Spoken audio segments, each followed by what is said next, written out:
I saved the best for last. Akumajou Densetsu is the final major release of 1989. We've got a few more days of minor games to go, but Akumajou Densetsu is also the best Famicom release of 1989, and one of the best Famicom games, period. Outside of Japan, for a long time it's been known that if you wanted to get a Famicom, you needed to get Akumajou Densetsu as well. It's the definitive example of a Famicom release being better than the US one. As a result of that, it's also become fairly pricey. I spent the luxurious sum of 1,000 yen on my copy, the most I spent for any game in my initial Famicom buying spree. Though if I knew then what I know now, I'd probably have prioritized a few other games. These days, even in Japan, Akumajou Densetsu is going to set you back around 5,000 yen. There's also something special about the packaging here. This is the last game for a long time to have the Konami hole. That gap on the left-hand side of the cart that you're supposed to thread a string through to keep your games on. Konami will bring it back for a few retro releases at the very end of the Famicom's lifespan. Now you might have noticed that despite being the third game in the Akumajou series, this is the first one that's been on Famidaily. That's because the previous two were Famicom Disk System releases. Akumajou Dracula will actually get a Famicom release eventually, but you've got a bit of a wait for that one. The story of the game is that the Prince of Darkness Dracula has risen from the grave, obviously, and the latest scion of the Belmont clan, Ralph, takes up the Holy Whip to go defeat him. I'm not going to dig down too deep into the game mechanics here, since I strongly doubt that anyone willing to watch one of these videos would be unfamiliar with this game.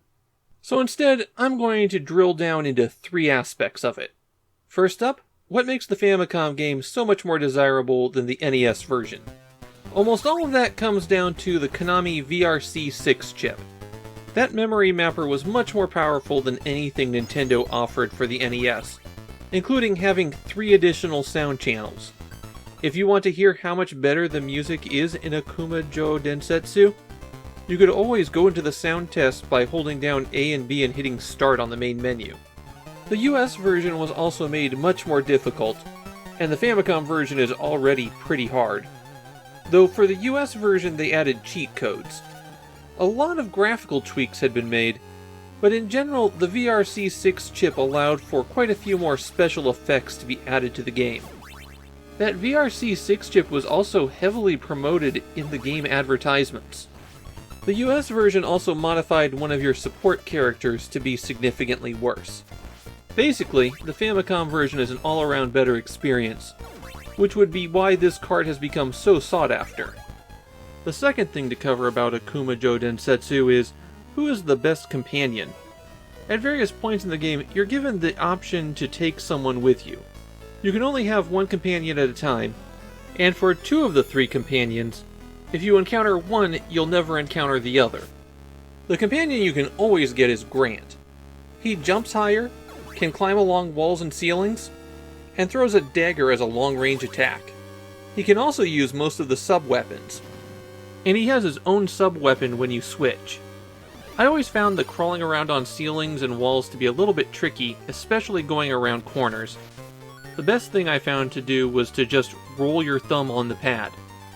Grant's long-range attack was removed for the US version.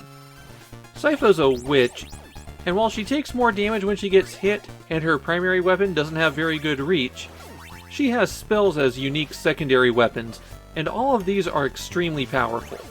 Of course, the breakout star here is Alucard.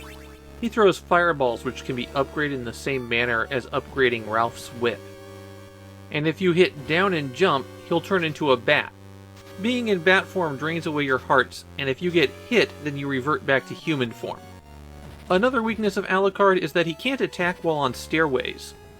Of course, you don't have to take anybody.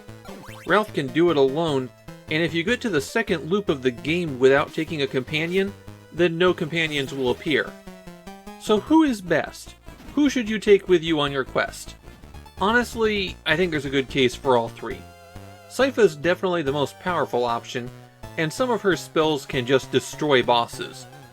but Alucard's abilities can get you through the most difficult sections of the game. Grant doesn't have quite as much flexibility as Alucard, but he also doesn't have the vulnerabilities. Pinning me down, I'm gonna say it goes Alucard, Sypha, then Grant. But there's absolutely nothing wrong with having a different set of preferences here. Third is the stage progression. At up to 3 points in your adventure, you'll be given a choice between paths. And some routes can greatly extend how long you're playing. Taking the upward path after stage 1, for example, means that you meet Grant and then have to repeat that entire set of stages. I like the Clock Tower stage, but that is a long haul if you're not planning on using Grant for the entire game. The path that goes through Sypha is generally the fastest, so if you want that, go down and then go up. There's one last fork after you meet Alucard, and there the down path is faster than the up path. So which way's best? Well, I don't think there's a bad stage in the bunch, but most of my favorites are on the Sypha path. As I mentioned, I like doing Grant's Clock Tower, but doing it twice in a row is annoying. Of course, since you have to complete the game twice in order to get the real ending, it is possible to see every single stage except one on a playthrough. I could keep going on for a while, but I don't think there's really a need to. Akumajou Densetsu is one of the best looking, best sounding, and best playing games on the Famicom. While the series might not have enjoyed popular success in Japan, among modern Famicom fans, this is an acknowledged masterpiece. If there's any game that you need to have on the Famicom, it's this one.